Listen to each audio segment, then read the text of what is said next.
How often in Saints history has New Orleans won a game by 22 and you still don't feel real good about it? Of course, the answer is not very often. Maybe never before Sunday. But the Saints did just enough right, and the Carolina Panthers are truly terrible. And whether or not you love the direction the Saints team is headed in right now or not, 31 NFL franchises and their fans can confidently say, at least we're not the Panthers. So let's start our 4 takeaways there. The best way to describe the Saints win Sunday is with an expression from tennis. What the Saints did was hold serve. In tennis, you're supposed to win when you serve. You have to win when you serve if you want to win the match. The Saints had to beat the Panthers to have any shot at the postseason. It's not a win you get excited about, but it's a win you had to have because since hedge fund billionaire David Tepper bought the Panthers back in 2018, they have been terrible. In his 6 seasons owning the team, he's now on his 6th head coach with 0 playoff appearances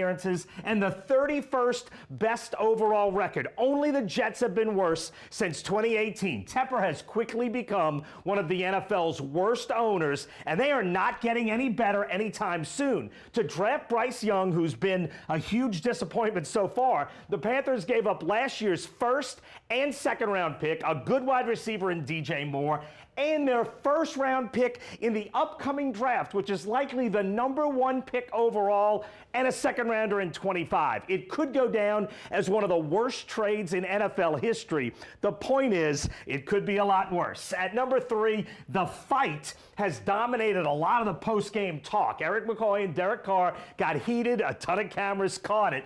After the game, everyone involved, including McCoy, downplayed it, said it happens, it's no big deal, and maybe they're right, but I never saw a Saints center get that heated with Drew Brees. I just don't think that would have happened. Certainly, teammates argue, and I'm not saying it's a big problem, but I don't think it's meaningless either. Right now, Derek Carr is the 18th rated passer in the NFL. Maybe that level of production leads to that level of respect, maybe.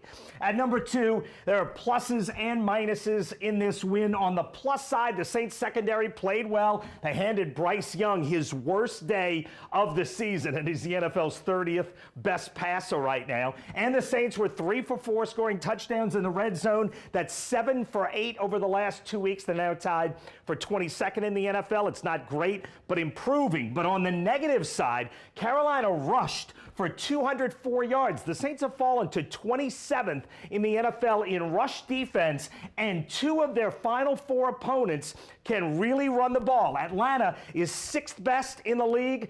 And over the last 3 games with Kyren Williams back, the Rams are 3rd best in the league. This is a huge red flag heading into the final 4 games. And what the Carolina win likely means is we are playing this thing out to the end. It sure looks like the NFC South will come down to that last weekend. If you wanted a Saints elimination, a house cleaning, and a reboot of the franchise, a loss to Carolina might have kickstarted that. But of course, it didn't happen. Now, these are the final 4 opponents of all 3 teams in the NFC South race. I don't think any of these 3 teams are going unbeaten over the last 4. Holding serve against the Panthers essentially means everything is still possible, from a playoff berth to a complete house cleaning with 4 weeks to go. And that's my 4 takeaways from the unexciting win over the Panthers.